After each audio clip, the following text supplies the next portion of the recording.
صرف ایک طبقہ جو ہے جنت میں جائے گا، ایک۔ صحابہ کرام نے عرض کیا آقا وہ طبقہ کون سا ہوگا جو جنت میں جائے گا؟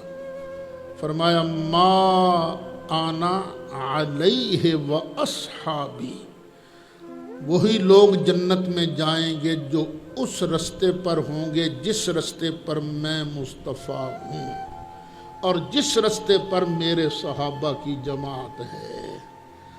ما انا علیہ و اصحابی، جس رستے پر میں ہوں اور جس رستے پر میرے صحابہ ہیں۔ سرکار کا رستہ کیا بنتا ہے؟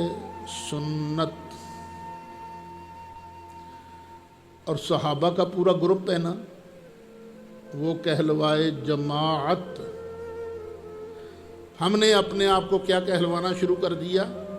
اہل سنت و جماعت۔ کوئی یہ نیا طبقہ نہیں ہے، یہ وہی ہیں جنہوں نے قرآن کی رسی کو مضبوطی سے تھاما ہوا ہے، سرکار کا طریقہ دیکھتے ہیں، صحابہ کرام کو دیکھتے ہیں، سنت والے بھی ہیں، جماعت والے بھی ہیں، اللہ کی رسی والے بھی ہیں۔ وَاذْكُرُوا نِعْمَةَ اللَّهِ عَلَيْكُمْ، میں آج پھر دعوت دے رہا ہوں انہی دونوں گروپوں کو جن کے بارے میں سمجھتا ہوں اگر یہ تھوڑی سی بھی خلوص نیت کا مظاہرہ کر سکیں تو پاکستان کے اندر ایک بہت بڑا اتحاد وجود میں آ سکتا ہے۔ یہ دو گروپ اور کون سے ہیں؟ دیوبندی اور اہل حدیث حضرات۔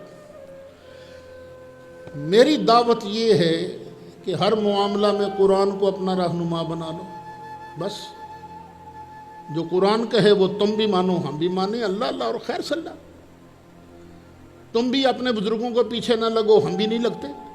بھئی سب سے بڑا بزرگ تو سرکار ہے نا، تو سرکار نے جو طریقہ بتایا، غلطی یہی ہوتی ہے اوئے ساڑھے بابیاں کو نے گل غلط ہو گئی، اسی انہوں غلط آکھیے کیویں؟ قبر میں تو غلط کہنا پڑے گا تو ابھی اپنی جان بچا لو نا، ابھی اپنی جان بچا لو نا۔ اگر ہمارے کسی بزرگ نے کوئی غلط بات کہی تو ہم تو ڈنکے کی چوٹ کہیں گے جو غلط بات کہی ہے۔ تو یہی کام دوسروں کو کرنا چاہیے۔ ہمارے اندر کوئی شرک ہے ہم چھوڑنے کو تیار ہیں، بدعت ہے تو ہم چھوڑنے کو تیار ہیں۔ میں دعوت دیے جا رہا ہوں، آج پھر یہ آواز پتہ نہیں کہاں کہاں تک پہنچے گی۔ انہی سے درخواست ہے کہ خدا کے لیے اللہ کی رسی کو مضبوطی سے تھامو۔